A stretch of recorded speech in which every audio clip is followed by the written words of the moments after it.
Welcome everybody, Wolfpack Chat, and I am solo today. Coach D is in Fort Irwin in California, so they're on a month test their skills and in more of a realistic kind of situation, like they're out in the desert or whatnot. So anyway, and since he's an engineer, they are managing a whole bunch of big machinery and X, Y, and Z. So anyway, lots of stuff there. Today, I ran across this this picture, and it really kind of called out to me a little bit. And it's something that we don't talk enough about, and I think it kind of answers the reason why we continue to make mistakes or we continue to struggle on something. I mean, we're talking about personal growth. Okay, so we're always working on personal growth, in this group. And, if you're signing up to do hard stuff like Ironman or half Ironman, or working on a half marathon goal where you have to get outside your comfort zone and you have to work on things, you always run into some personal growth areas. Personal growth, it's all over the place, right? It's kind of fun when you can work on your personal growth, when it's kind of fun and interesting, and you get bling at the end of the day and you get like a shirt. So like I'm wearing my Ironman Texas shirt. That season was a lot of personal growth for me, and I got a really cool hat and a shirt and bling to go with it. So anyway, personal growth. So it's nice when we can find an avenue to work on our personal growth, and it's fun, and we get bling, and we don't have to pay some therapist thousands of dollars. We can buy a tri-bike and spend thousands of dollars, and so, it's like a win-win. Personal growth. And I'll do some more videos and some links to blogs that I'm going to write about personal growth, kind of from my take and my experience on stuff. So, I'm a nutrition coach, but a lifestyle coach and a yoga teacher. And so that's kind of where these ideas come from as well.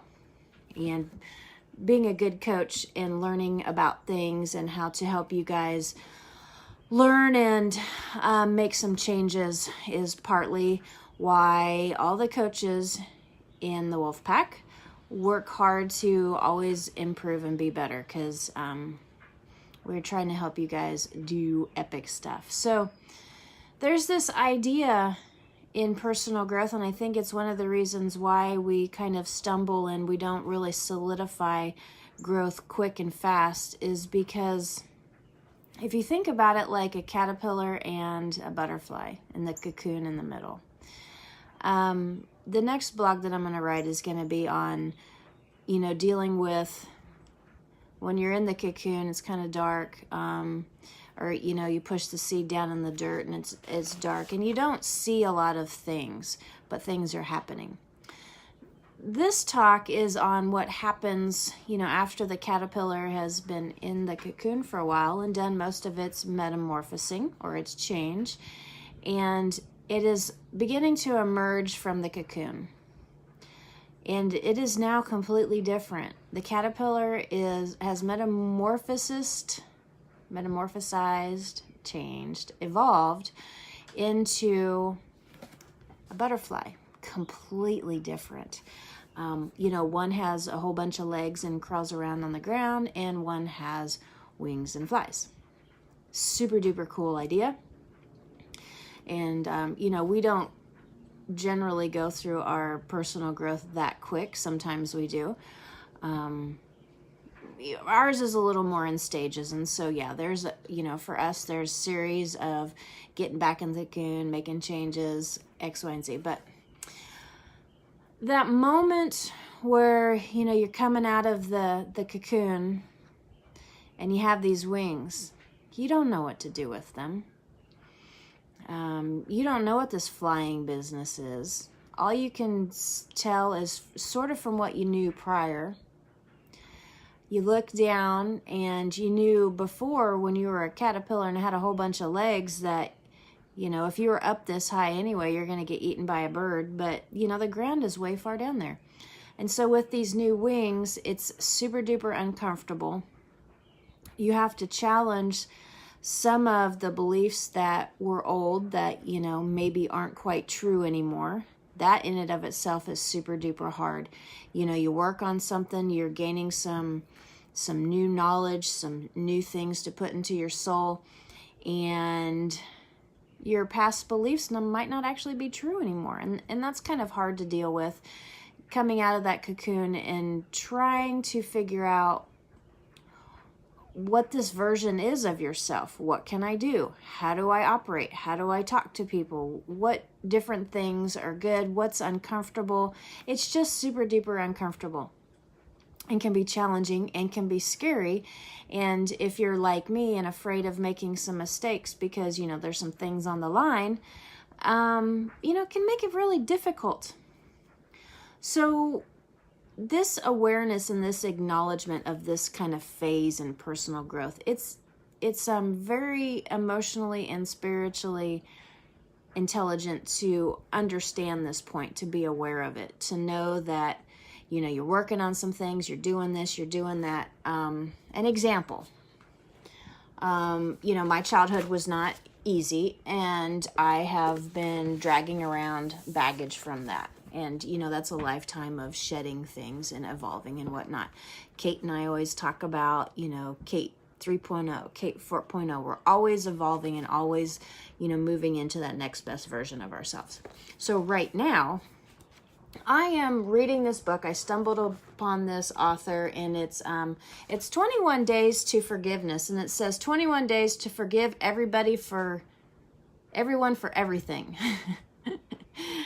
I'm not exactly expecting that, but I am going through what they say on here and doing it kind of as an interesting experiment. I mean, who's to say? Maybe I'll, become an angel and this will be done.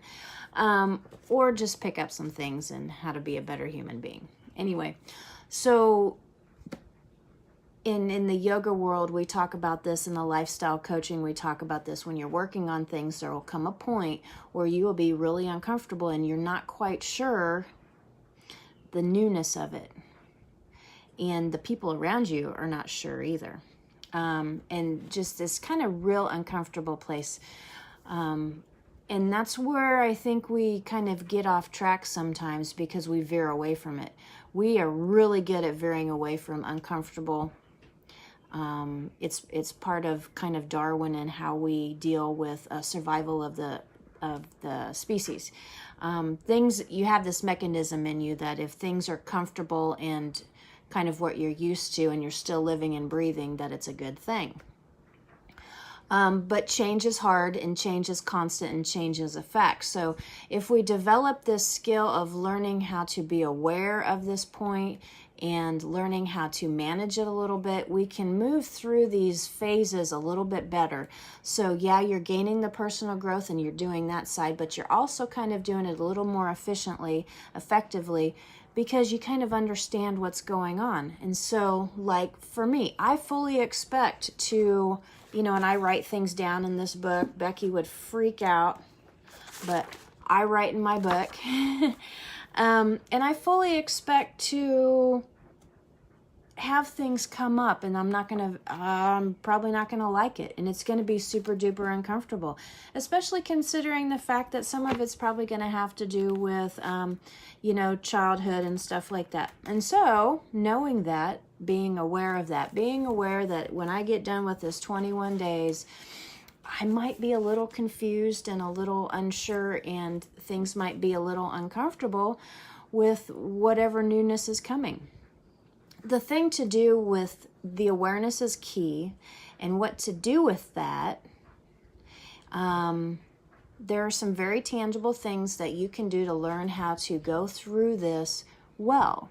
So Coach Becky has been doing this meditative practice kind of challenge, and that is by far the number one thing that you can do is a meditative practice that connects you in with your faith, your belief, and who you are fundamentally. Because I don't care if you were raised by wolves and have made all these big fat mistakes. God created you, the universe created you with certain gifts and wonderfulness. And at the end of the day, those things still need to be around. They're still there. Not everything about you needs to change. We all just need a little bit of fine tuning. And so, what your gifts are can shine out. And so that's what we're trying to do. Less baggage, more you. So the meditative practice is to help you develop this mental muscle, spiritual muscle of awareness. First of all, to know what's your stuff and what's other stuff going on. Like the video and the article I wrote about the ducks. Keeping your ducks together, having an awareness of when somebody else's ducks kind of wander in your space, and managing all the ducks.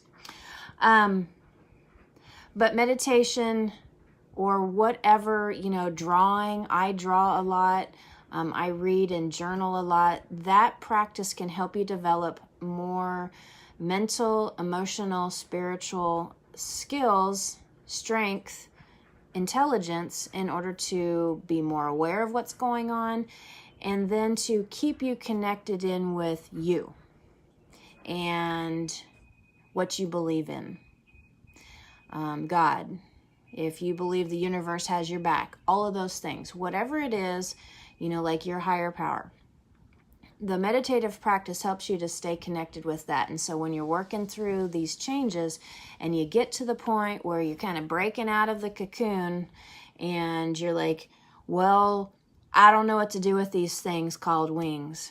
The number one thing that will be your strength and the thing to fall back on that will help you to land on your feet or fly or soar is always that awareness and that belief, who you are, the things that you hold to be true, what you are really about. Not even mom, wife, none of that. More of, what drives you as a person. Are you compassionate? Are you driven by vision? Are you wanting to just help whoever? Like Derek, he's out there. He's in the military. He gives up and sacrifices because he just wants to help his mankind. He wants to support his country and his family. That's who he is. And so people like that are very clear on who they are. And that's a huge gift to know what drives you. I know that I'm, very compassionate, very passionate about people. I want to help them. And so when you are emerging out of your cocoon in your personal growth endeavors, meditating or staying connected with who you are as a human being, what you want written on your tombstone when you are dead, what you want people to remember you by, that's the things that help to develop this awareness, this emotional, spiritual, mental intelligence, so you can travel through your personal growth maybe a little bit more efficiently, effectively, with less road rash, and maybe with less road rash to the people around you as well. So I just wanted to talk about that a little bit because a lot of us go through these things. Things come up when we're training hard. It's part of the deal when you get kind of broken down. Ironman, half Ironman does it. Some life challenges do it. That breaks you down. So, you see the pieces. You see the broken pieces. You see the pieces you want to keep. You look in the mirror. You're brave. And then you're like, okay, I'm going to do this. I'm going to work on that. I want this cleaned up. I want this a little different. I'm going to work. And then when you're getting ready to come out of that cocoon and you are aware of the fact that things are different, you are different, it's uncomfortable. It's okay. It's okay, and it's wonderful to learn how to sit with uncomfortableness, to not fight, to get back to something that feels comfortable. There's a line where you need to push through being uncomfortable, push through that area, and sometimes you need to kind of come back and find something a little more comfortable. But it's a fine line, and that's again where the meditation, the awareness, the drawing on your beliefs and who you are as a human being and what your goals are, everything should align, and it kind of, if you're doing it right, it just kind of all works and all of this makes sense. Anyway, so think about that. Let me know if you have any questions or thoughts that you want to share. Hope that helps. Have a wonderful Monday. It's not raining here today, so it's beautiful. Namaste, people.